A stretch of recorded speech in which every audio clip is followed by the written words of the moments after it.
Les vraies voix Sud Radio. 3 mots qui sont Strasbourg, Paris et Lille, Félix Mathieu. Les agriculteurs de la coordination rurale manifestent à Bruxelles contre l'accord commercial avec le Mercosur, à Strasbourg, pardon. Pendant ce temps, l'Assemblée en débat et beaucoup espèrent un vote 100% contre. Sortez vos 4x4 et vos SUV. Anne Hidalgo ne va pas rempiler aux prochaines municipales. Jamais 203, sauf pour les mandats. Donc, selon la maire de Paris, elle espère voir le sénateur PS Rémi Féraud lui succéder.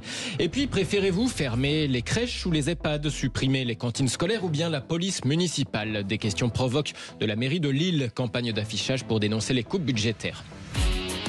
Les vraies voix Sud Radio. L'Assemblée nationale va-t-elle envoyer un message unanime de la France au reste de l'Europe? Un vote 100% contre l'accord commercial avec les pays sud-américains du Mercosur. Beaucoup l'espèrent. En tout cas, les députés, le gouvernement en débattent en ce moment même. En débattent pour ne pas dire en discutent, puisque ce sujet met tout le monde d'accord, semble-t-il, en France en tout cas. En France, mais pas en Europe. Or, justement, la coordination rurale se mobilisait à Strasbourg aujourd'hui. Environ 50 tracteurs bloqués à 1 km du Parlement européen, parmi lesquels celui de Cyril Hoffmann. Aujourd'hui, c'est bientôt Noël. Tous les jouets qui rentrent de l'étranger ont des normes. Et là, nous, on fait rentrer de la nourriture, il n'y a pas de normes. C'est complètement aberrant. On veut vivre de notre métier. C'est-à-dire que quand on vend quelque chose, on ne le vend pas à perdre et on arrive à faire une marche pour vivre. Des propos recueillis par Julien Sangel de l'AFP à Strasbourg. Pendant ce temps, Jérôme Bail, figure du mouvement de colère de l'hiver dernier, était à l'Assemblée nationale. Il a invité les députés à voter justement contre ce traité avec le Mercosur qui menace, dit-il, la survie de l'agriculture française. C'est vrai que la concurrence est totalement déloyale. Ils ont droit aux OGM, ils peuvent déforester, en veux-tu, en voilà, etc., etc. Il y a même là encore là-bas du bœuf aux hormones, par exemple. Ça pose question, Philippe Bilger. Moi, je me demande, mais peut-être François va-t-il ou Sébastien vont-ils avoir la réponse, même si le Parlement, enfin l'Assemblée nationale est unanime pour dénoncer, est-ce que ça aura de l'effet? C'est tout ce que je me demande. Pas du tout, puisqu'en fait on a le droit de porter une voix singulière. C'est ce qu'a fait le président de la République en se rendant sur place, en allant tenter de fédérer celles et ceux qui sont moyennement d'accord. Mais aujourd'hui, la réalité, c'est qu'on est lié, je dirais, à cette politique européenne, à cette chaîne, je dirais, de valeurs qu'est la communauté européenne, et que la communauté européenne, elle est majoritairement pour le Mercosur. Je pense que le vote du Parlement, malheureusement, sera aussi anecdotique. Moi, ce qui me gêne, je suis dans un département rural, donc j'adore les agriculteurs. C'est des gens extrêmement respectueux, extrêmement respectables. Ils ont des raisons. Ils ont des raisons d'être énervés. Ça fait 1 an qu'on leur a promis des choses.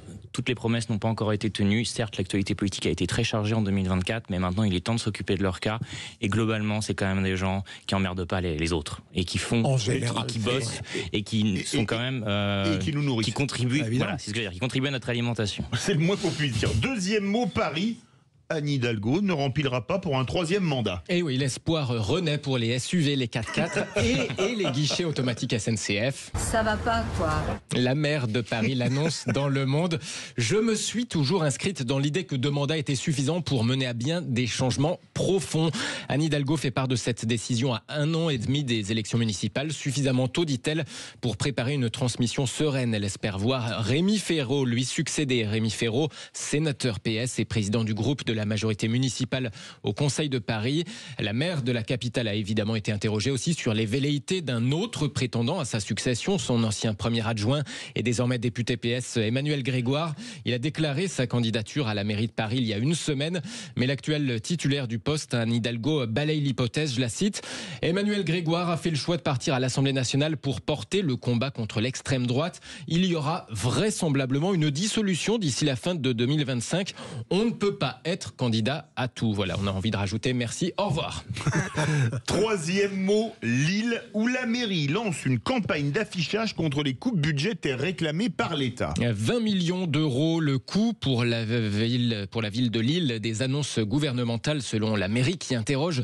Préférez-vous fermer les EHPAD ou bien les crèches?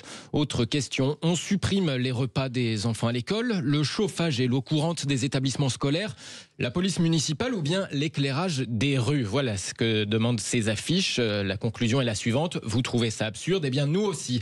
Pendant ce temps, près de Lyon, le maire de Bron est passé à la pratique en annonçant la suppression de la cérémonie des vœux pour faire des économies, là encore. Ces alternatives sont pertinentes ou pas François Ozio, vous qui êtes maire. C'est grossier comme communication, mais ça marche. Les chiffres sont sans doute très bons et son service com a dû être très bon également. Après, venant d'une mairie socialiste qui en général crame souvent la caisse, je trouve ça énorme. Mais je ne suis pas certain qu'elle ait très bien géré sa commune ces dernières années. Si on fait des comparaisons avec Paris, ça doit être globalement à peu près pareil, même si c'est plus petit. Donc à mon avis, il y a d'autres pistes d'économie et le gouvernement a bon dos. Cramer la caisse, j'adore cette expression. Un mot, Sébastien Ménard. C'est toujours aujourd'hui, on est effectivement face à notre destin budgétaire. Nous, c'est pareil dans la ville dans laquelle je suis élu à Biarritz, on a quelques millions d'euros à trouver et des millions d'euros qu'on a actuellement au moment où on vous parle pas. Dans un instant, retour sur le faible taux des exécutions. Merci Félix Mathieu. Avec plaisir. Retour sur le faible